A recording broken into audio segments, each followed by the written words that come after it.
மாதமும் 25,000 லோனுமா கொடுத்தது. அந்த 25,000 ரூபாய்க்கு சார் அந்த வட்டியா 1 லட்சத்துக்கு கிட்ட கட்டி இருக்கிறோம். அத்திவாத்திரம் மேல் கூறியெல்லாம் உடைஞ்சு அதுக்கு தடியல் பொருத்தி வச்சுக்கிறோம். நாங்க சொல்றோம் என்னன்னு கேட்டா, நாங்க கதைக்கிறது சொல்றது பொய்யா இருந்தா நீங்க வீட்டுக்கு வீடு வந்து பாருங்க. படிக்கிற பிள்ளைகள் இருக்கு, பவா கிடைக்கிறவங்க இருக்கிறாங்க, குழந்தை பிள்ளைகள் இருக்குன்னு சார். எங்களுக்கு காத்தடிச்சா மாறியண்டு வந்துட்டா வீடெல்லாம் ஊத்து, கால் வைக்க இயலாது. அவ்வளவு ஒரு நிலைமையால மேலாலையும் ஒழுகும் சார், கீழையும் ஊத்து. இந்த ஒரு நிலைமையை நீங்க வந்து பாருங்க. குமர் புள்ளியல் இருக்குது, சின்ன புள்ளியல் இருக்குன்னு, வருத்தக்காரர் இருக்குன்னு, நிறைய பிரச்சனைகள். எந்த ஒரு நிறுவனக்காரர் வந்தாலும் சொல்லி நம்ம என்ன, சிதம்பரபுரம் வந்து பெரிய கிராமம், எங்களுக்கு அவ்வளோ பேருக்கும் செய்ய இயலாண்டா. எல்லாரும் இப்படியே தட்டி தட்டி கழிச்சு கொண்டு போனா எங்கட கிராமத்துக்கு செய்யறதா. நானும் அந்த போம்கள் எடுக்கிறதுல அதுக்கப்புறம் இப்போ முடிவெடுத்திருக்கிறாங்க. பிரதேச செயலாளர் கூடாக தேவையானவங்களுக்கு அந்த போம் தர்றது.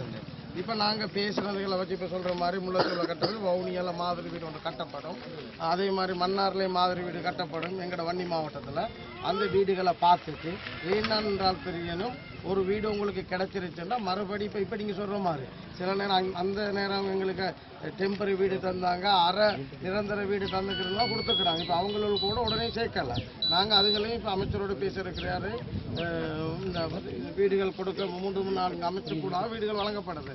அந்த அமைச்சர்கள் கூட நாங்கள் அதில் பேசுவோம். அதில் பாரியளவு வழங்கப்படுது வந்து மீள்குடியேற்ற அமைச்சர் கூடாது. இந்த வீடுகள் பொறுத்து ஏன் உங்களுக்கு ஜிஎஸ் இப்போ நான் நம்பர் எடுக்க சொல்லிக்கிறேன். ஏன் உங்களுக்கு ஜிஎஸ் கிடையாது, நீங்கள்